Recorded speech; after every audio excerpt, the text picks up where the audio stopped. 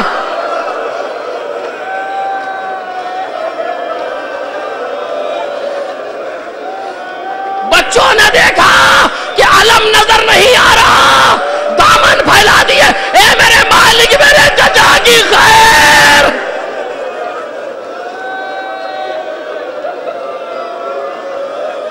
ہاں یہی حق ہے ابو الفضل عباس کے ماتم کا۔ گرتے گرتے ایک آواز دی، وعلیک السلام یا ابا عبداللہ، اے میرے مولا میرا سلام آخر۔ حسین ابن علی نے جیسے یہ آواز سنی، کیسے حسین نے اس آواز کا تحمل کیا نہ پوچھو، علال کا سرازاری۔ چلے حسین، چلے حسین، ایک جگہ پر رکے، اٹھایا، کچھ اٹھا کے سینے سے لگایا۔ آپ کو معلوم ہے حسین نے کیا کیا؟ حسین نے اپنے سینے کے درد کو عباس کے ہاتھوں سے سنبھالا۔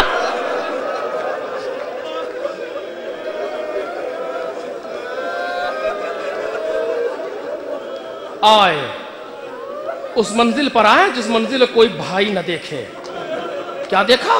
عباس خاک و خون میں رڑیاں رگڑ رہے ہیں۔ آخری منزل ہے عباس کی۔ امام حسین سرہانے بیٹھے، عباس کا سر اپنے زانوں پر لیا، روایت کہتی دونوں آنکھوں سے آنسو جاری ہیں۔ کہ عباس رو کیوں رہے ہو؟ کہ مولا میرا سر تو آپ کے زانوں پر آ گیا۔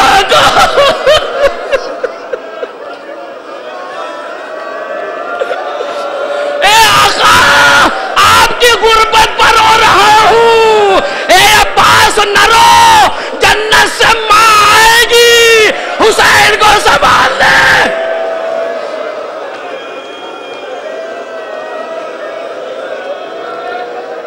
مقتل نے لکھا، امام حسین نے عباس کے کمر کے نیچے ہاتھ لگائے۔ مقتل کے جملے ہیں، ابو الفضل عباس کے کمر کے نیچے ہاتھ لگائے، اٹھانا چاہا۔ کہا کیا ارادہ ہے؟ کہ عباس چلو تمہیں خیمے میں لے چلے۔ عباس تمہیں خیمے میں لے چلے۔ کہ نہیں مولا، اے مولا میری گزارش ہے، میری خواہش ہے۔ کہ کیا عباس؟ کہ مولا مجھے خیمے میں نہ لے جائیے، مجھے شرم آ رہی ہے بچوں سے۔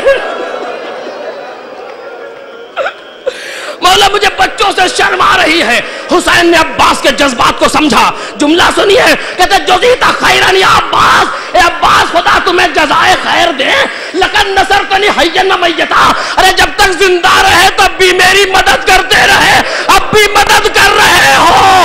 یعنی عباس نہیں چاہتے تھے مولا کو لاش اٹھانے کی زحمت ہو۔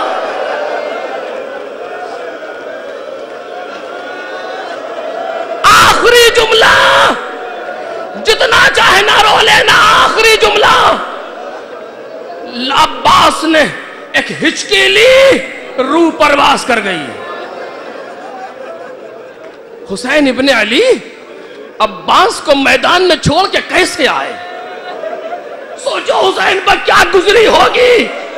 لیکن یہ مصلحت امامت ہے، امام جانتے ہیں کیا ہونے والا ہے۔ اپنے بھائی کو حسین نے وہیں چھوڑ دیا، علم کو اٹھایا، خیمے کی جانب چلے۔ دو کام ہوئے ہیں اس کے بعد، بس جملہ سن لیا، مجلس تمام ہو گئی۔ دو چیزیں ہوئی ہیں اس کے بعد۔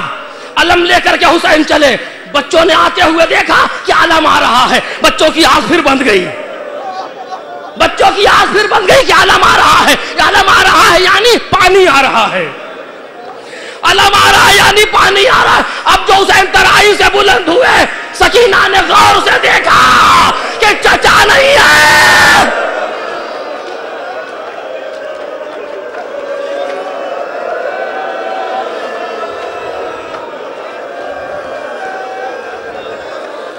جملے سنیے، چھوٹے چھوٹے بچے ہیں، 3 دن سے پیاسے ہیں، لیکن اللہ رے غیرت، کسی ایک بچے نے یہ نہیں پوچھا کہ پانی کہاں ہے۔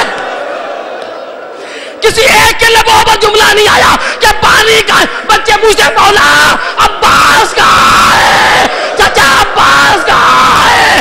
امام حسین نے کہا اے میری لاڈلی،